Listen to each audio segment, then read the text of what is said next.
আজ টাহি মাছ দিয়ে ভর্তা বানাইবে পাশের ঘরের ভাবি। তো ভাবলাম কি যে হ্যার এই টাহি মাছের ভর্তা চেক করে দেখমু যে কেমন মজা হয়। অনেক দিন ধরে কিন্তু এই টাহি মাছের ভর্তা একাল পাড়ায় পাড়ায় হ্যাঁ কিন্তু খাই না। আজকে এই দুই একটা টাহি এবার মরাও আছে, হেইয়ারে ধরে লইয়েছে মোর ভাই একালে কোলাই দিয়া।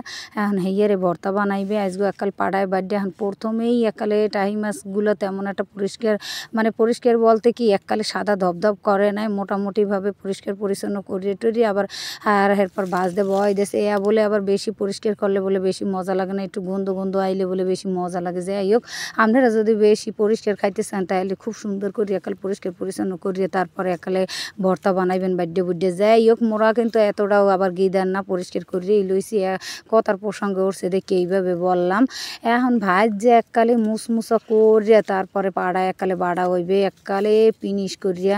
যাই হোক, হে আবার একটু স্বাস্থ্য টাস্থ্য ভালো আছে এমন ডলা দেবে একালে ফিনিশ হয়ে যাইবে। আর মুই মাঝে মধ্যে এই টাহি মাছের ভর্তা বানাইতে গেলে মোর দ্বারে কাটা কাটা লাগবে। আর এখন আজকে হ্যারটা খাইয়ে দেখলাম কি যে কোনো কাটা কাটা নাই, মানে এত মানে সুন্দর করে বাড়ছে। অনেকের কথায় আছে না, হয় কাটে ধারে নয় কাটে বাড়ে, তা হ্যার অবস্থা হয়েছে সেইরকম, জানেন বুঝছেন।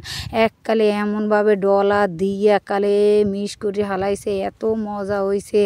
আবার অল্প পরিমাণে রসুন আর দুই একটা পেঁয়াজ দিয়েছে, কারণ বেশি দিলে আবার অন্য অন্য তরকারি রানবে কি দিয়ে। যাই হোক, অল্প মশলায় যে অনেক মজার মজার জিনিস রান্ধা যায় বা ভর্তা বানান যায়, হ্যাঁ এইভাবে না দেখলে বুঝতামই নেই। যাই হোক, এখন কিন্তু পাটা লইয়ে বইয়ে পড়ছে। আবার সকালে কি আলু ভর্তা না কি বানাইছে, হেয়ের একটু মরিচ ডলা আনলে সেই ডলা দুধ দেই একালে সুন্দর করে এই মাছগুলো বাটতে লইবে। কিন্তু ঝাল আছে, প্রচুর ঝাল আছে। এইটারে বাড়ার পরে একাল চাইর পাশ দিয়ে ভাত লইয়ে বই পড়বে। এই বাড়ি আইলে এইরকম খাওয়ার মজাটাই আলাদা। সবাই রাতের ভর্তা এইটা ওইটা, এটা জোগাড় করে ওটা জোগাড় করে। আবার ঢাকা শহর যখন যাই তখন সব কিছু মিস করি, কারণ কি এরকম তো আর হয় না। বাড়ি আইলে যেমন মাছও যদি কেউ ধরে তাও কয় যে ওরা বাড়ি এসে অগরে এই মাছ কটা দিয়ে দাও, ওরা রান্ধে খাইবে এনে, এরকম আর কি।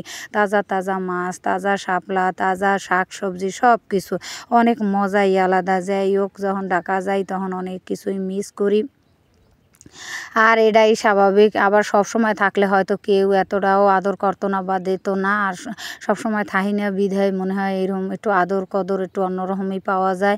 আর এখন আপনাগুলোকে কথা কইতে কইতে কইতে কইতে দেখেন এককালে নিপিস করি একালে বাড়া হয়ে গেছে, ফিনিশ করা হয়ে গেছে মোটামুটি।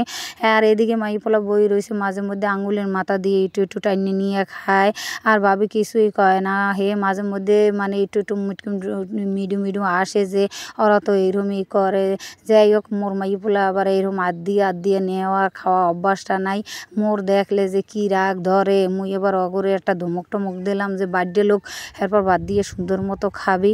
আর এদিকে আবার এই দেখেন হাত পাততে বইয়ে রয়েছে আর একজনে, তাই ভাবি আর কিছু কইলো টইলো না, হের হাতের মধ্যে একটু দিয়ে দেছে। আর এখন কিন্তু খুব দ্রুতই বাড়া শুরু করে দিয়েছে, কারণ মাইপোলা যে একেবারে চিল্লা পাল্লা লাগাই দিয়েছে, ভর্তা বাড়ার মতো টাইম দেয় না বেচারি। আর কি করবে, এত জোরে জোরে জোরে জোরে ডলা ডলা ডলা ডলা দিতে আছে, কিন্তু কমপ্লিট হওয়ার আগেই চাইরো পাশ দিয়ে রিলিফের মতো বইয়ে পড়ছে সকলটি এই মাছ ভর্তা খাওয়ার লাগিয়া। হেরাতের ভর্তা, হেরাতের যে কোনো জিনিস রান্ধা নাকি অনেক মজার, খুব মানে একেবারে খুব যত্ন সহকারে রান্ধে, আবার বাটা মশলা দিয়ে রান্ধে, আসলেই মজার। আমি নিজেও খাইয়ে দেখছি যে অনেক ভালো লাগে। আর এখন একালে কাঁচাই কুচাইয়ে সবাই একালে পাড়ার মধ্যেও একটু লইয়ে বইয়ে খাইবে। আর এদিকে কিন্তু